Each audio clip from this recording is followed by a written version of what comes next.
College life is full of unexpected moments, isn't it? Those years spent in dormitories, surrounded by strangers who eventually become friends, or sometimes even more than friends. I want to share a particularly memorable story that unfolded during my sophomore year at Westlake University. It was one of those experiences that seem ordinary at first, but end up changing everything. This is the story of how a broken air conditioner transformed not just our dorm room into a tropical paradise, but also changed the relationship between two roommates forever. I still remember moving into Thornton Hall that August. The brick building stood tall against the clear blue sky, its windows reflecting the summer sun. The campus was buzzing with activity as students hauled suitcases, mini fridges, and boxes of ramen noodles into their assigned rooms. I had been assigned to room 302, a standard double with 2 beds, 2 desks, and a shared bathroom. My roommate assignment read Alexander Chun, someone I had never met before. When I arrived at the room, Alex was already there, unpacking his things. He greeted me with a wide smile and a friendly handshake. "You must be Jake," he said, his voice warm and welcoming. "I've claimed the left side of the room if that's okay with you." Alex had an easygoing nature about him that immediately put me at ease. He was tall with dark hair that fell slightly over his eyes, and he moved with a casual confidence that I found myself admiring right away. I, on the other hand, was more reserved. My parents had always emphasized the importance of academics, and I came to college with a clear plan: maintain a perfect GPA, join the right clubs, and secure a prestigious internship by junior year. While Alex decorated his side of the room with movie posters and string lights, I methodically arranged my textbooks by subject and set up a pristine study area. For the first few weeks, our different personalities seemed to complement each other well. Alex would invite me to floor parties and game nights, helping me break out of my shell, while I'd remind him about upcoming assignments and share my notes when he missed a class. We weren't best friends, but we had developed a comfortable rhythm as roommates. Then came September, and with it, an unexpected heat wave. Temperatures soared into the high 90s, unusual for that time of year in our region. The old buildings on campus, including our dorm, weren't equipped to handle such extreme weather. One particularly sweltering Tuesday afternoon, we returned from classes to find our room feeling like the inside of an oven. The air conditioner, which had been making concerning noises for days, had finally given up. "You've got to be kidding me," I groaned, dropping my backpack on the floor.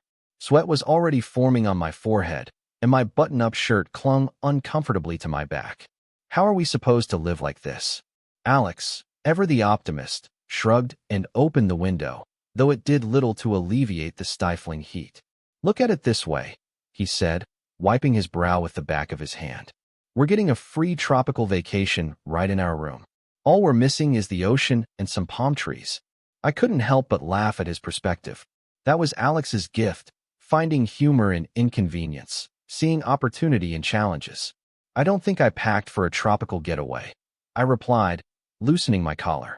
"Well, then we'll just have to improvise," Alex said with a mischievous glint in his eye. Over the next few days, our room truly transformed into what Alex called our tropical paradise. He brought in a small electric fan that did little more than circulate the hot air. We kept the window open day and night, though the breeze was minimal.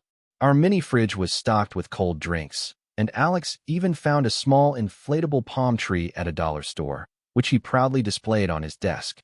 "What do you think?" he asked, gesturing to the ridiculous decoration. "Really brings the whole theme together, doesn't it?" Despite my initial annoyance, I found myself playing along with Alex's tropical fantasy. We started greeting each other with aloha when entering the room and made jokes about building a sandcastle in the corner. Alex created a playlist of beach songs that became the soundtrack to our sweltering existence. But the heat was no joke. Studying became nearly impossible as the temperature in our room regularly reached the mid-80s. I tried to focus on my textbooks, but the words swam before my eyes as sweat dripped onto the pages. My usual study spot in the library was often crowded with other students seeking air-conditioned refuge, and I found my carefully planned schedule falling apart. "This is ridiculous," I complained one evening, after receiving a less-than-perfect score on a chemistry quiz. "I can't concentrate in this heat. I've emailed housing 3 times, and they keep saying they're working on it." Alex was lying on his bed, textbook propped on his chest, seemingly unbothered by the temperature. Maybe you need to adapt, he suggested. Work with the heat instead of against it. What does that even mean? I asked, frustrated. He sat up and looked at me thoughtfully. When I was a kid, my family visited my grandparents in Taiwan every summer. No air conditioning, temperatures way higher than this. My grandfather used to say that fighting the heat only makes you hotter. You have to surrender to it. I rolled my eyes. That sounds like some fortune cookie wisdom, Alex. He laughed. Maybe so, but it works. You're all tensed up, wearing those buttoned shirts and khakis even in this heat. No wonder you're miserable. I glanced down at my outfit, feeling defensive. This is how I dress. It's professional. We're in our dorm room. Jake, not a board meeting. Just try loosening up a bit. What's the worst that could happen? The next day was even hotter. I had back-to-back classes from morning until late afternoon, and by the time I returned to our room, I was in a foul mood. My shirt was soaked through with sweat, my head was pounding, and all I wanted was a cool shower and some peace to study for my upcoming economics exam. When I opened the door to our room, I found Alex sprawled on his bed in nothing but a pair of basketball shorts, the small fan directed at his bare chest. He was reading a novel, completely at ease despite the oppressive heat. How was class? He asked, glancing up from his book. I dropped my bag and slumped into my desk chair. Terrible. Professor Harris kept us late, and the air conditioning in Mercer Hall is broken too. I think I'm going to melt. Join the club, Alex said, gesturing to his minimal attire. I've embraced the tropical lifestyle. It's actually not so bad once you stop fighting it. I looked at him lying there, so comfortable in his own skin. There was something freeing about the way he simply adapted to the circumstances, something I had always struggled with. My whole life had been about control and planning, about maintaining a certain image. But here in this sweltering room, none of that seemed to matter. You know what? You might be right, I said, surprising both Alex and myself. I stood up and began unbuttoning my shirt, feeling a strange mix of liberation and nervousness. I rarely showed much skin, always conscious of how others perceived me. But in that moment, comfort won out over propriety. Alex watched with raised eyebrows as I removed my shirt and tossed it onto my bed. The relief was immediate. The air, though still hot, felt refreshing against my skin.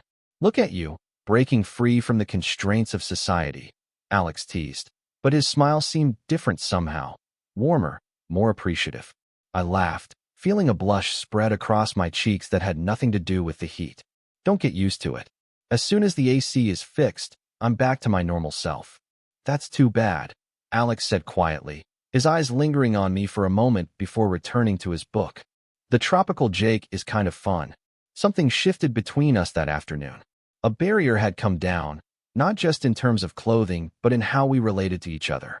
As the days passed and the heat persisted, our room became a space where the usual rules didn't apply. We studied in our underwear, shared late-night ice cream from the convenience store downstairs, and talked more openly than we ever had before. One particularly hot night, about a week into our tropical vacation, neither of us could sleep. The air was thick and still, and even with the window open, there was no relief to be found. We had pushed our beds near the window, hoping to catch any hint of a breeze. Tell me something I don't know about you, Alex said suddenly, his voice cutting through the darkness. I turned to look at him, barely visible in the dim light filtering in from the street lamps outside. What do you want to know? Anything.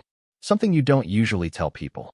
I thought for a moment, feeling strangely vulnerable yet safe in the darkness of our room. I've never really fit in anywhere, I admitted. At home, at school, even here sometimes. I always feel like I'm playing a part, trying to be what everyone expects me to be. Alex was quiet for a moment. Is that why you're so focused on grades and schedules? Trying to meet expectations? I guess so. My parents sacrificed a lot for me to be here. I can't let them down. But what about what you want? Alex asked. Beyond making your parents proud. No one had ever asked me that before, and I found I didn't have a ready answer. I don't know, I said honestly. I haven't thought about it much. Well, maybe you should, Alex said softly. You might surprise yourself. We talked for hours that night, sharing stories from our childhoods, our fears, our dreams. Alex told me about coming out to his parents in high school, how his mother had hugged him while his father had needed more time to adjust. He talked about his passion for photography and his dream of traveling the world capturing images of everyday beauty. I shared things I had never told anyone.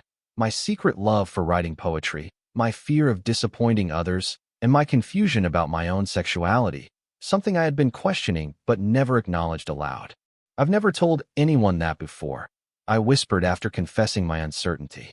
Thank you for trusting me, Alex replied, and in the darkness, I felt his hand reach across the space between our beds to squeeze mine briefly. The next few days brought a new level of comfort between us. We moved around each other with an easy familiarity, studying together, sharing meals, and continuing our late-night conversations. The heat remained oppressive, but it no longer bothered me the way it had. In fact, I had come to appreciate how it had stripped away pretenses between us, both literally and figuratively.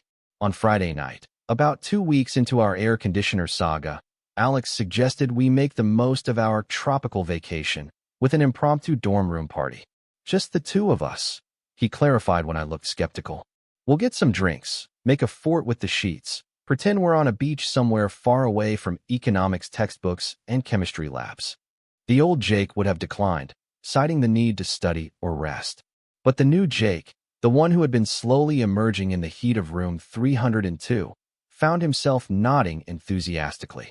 We transformed our small dorm room into a cozy hideaway, draping sheets from the bunk beds to create a canopy and lining the floor with pillows. Alex produced a bottle of rum he had been saving for a special occasion, and we mixed it with the cold sodas from our mini fridge. Sitting cross-legged on the floor of our makeshift fort, sipping sweet rum and cola, I felt a sense of freedom I had rarely experienced. The fairy lights Alex had strung up cast a warm glow over everything, and the playlist of ocean sounds and gentle music created an atmosphere that truly did feel a world away from our usual college stress. To our tropical paradise, Alex said, raising his plastic cup in a toast. To unexpected vacations, I replied, clinking my cup against his. As the night went on and the drinks loosened our inhibitions further, our conversation flowed easily from topic to topic. We sat closer than we normally would, shoulders touching, laughing at stories and sharing thoughts that seemed profound in the moment. You know, Alex said during a lull in the conversation, I'm kind of glad the AC broke. Really? I asked, turning to face him. Even with all the sweating and complaining? He nodded, his eyes meeting mine with an intensity that made my heart race. If it hadn't, you might still be hiding behind those buttoned-up shirts and perfect student facade.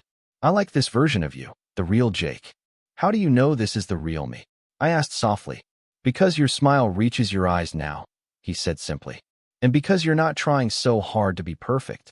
I don't know if it was the heat, the rum, or the weeks of growing closer in our tropical dorm room, but something compelled me to lean forward and close the distance between us. When our lips met, it felt like the most natural thing in the world, as inevitable as the sunrise. Alex responded immediately, his hand coming up to cup my cheek as he kissed me back with a gentleness that made my heart ache.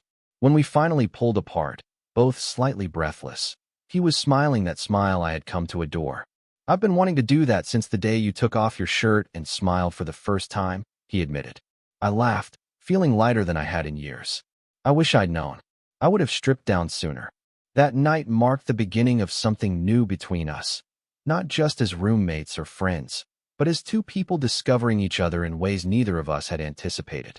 We fell asleep in our fort, tangled together despite the heat, talking and kissing until exhaustion finally claimed us.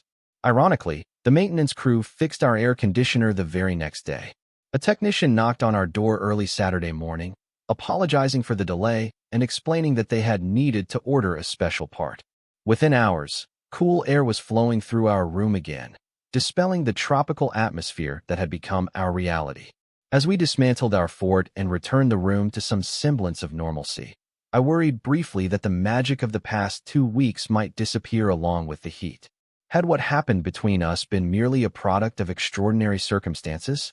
But that evening, as we sat on Alex's bed watching a movie on his laptop, the cool air swirling around us, he took my hand and intertwined our fingers. You know, he said casually, even though our tropical vacation is officially over, I'm hoping the vacation version of us can stick around. I squeezed his hand, feeling a warmth that had nothing to do with broken air conditioners. "I think that can be arranged," I replied, leaning my head on his shoulder. In the weeks and months that followed, our relationship continued to evolve. We navigated the challenges of being roommates and boyfriends, finding a balance between studying and spending time together, between my need for structure and Alex's spontaneity. It wasn't always easy, but it was always worth it. Looking back now, years later, I can't help but feel grateful for that broken air conditioner. In the sweltering heat of room 302, I found not just love, but a version of myself I hadn't known existed. Someone who could adapt, who could be vulnerable, who could find joy in unexpected places. Sometimes the most significant changes in our lives come from the most ordinary circumstances. A malfunctioning appliance, a heat wave, a roommate who sees through your carefully constructed facade and encourages you to strip away not just your uncomfortable clothes, but also the expectations and pretenses that have been weighing you down. Alex and I often joke that we should send a thank you card to the housing department for their slow response time in fixing our AC. After all, had they been more efficient, who knows if we would have found our way to each other. Sometimes, it takes a little discomfort to push us toward growth, toward authenticity, toward love. So if you find yourself in an uncomfortable situation, maybe not a tropical dorm room, but any circumstance that pushes you out of your comfort zone, remember our story. Sometimes, the best thing you can do is strip away the unnecessary layers, embrace the discomfort, and smile. You never know what, or who, you might discover in the process. Total _char_count, 18,347.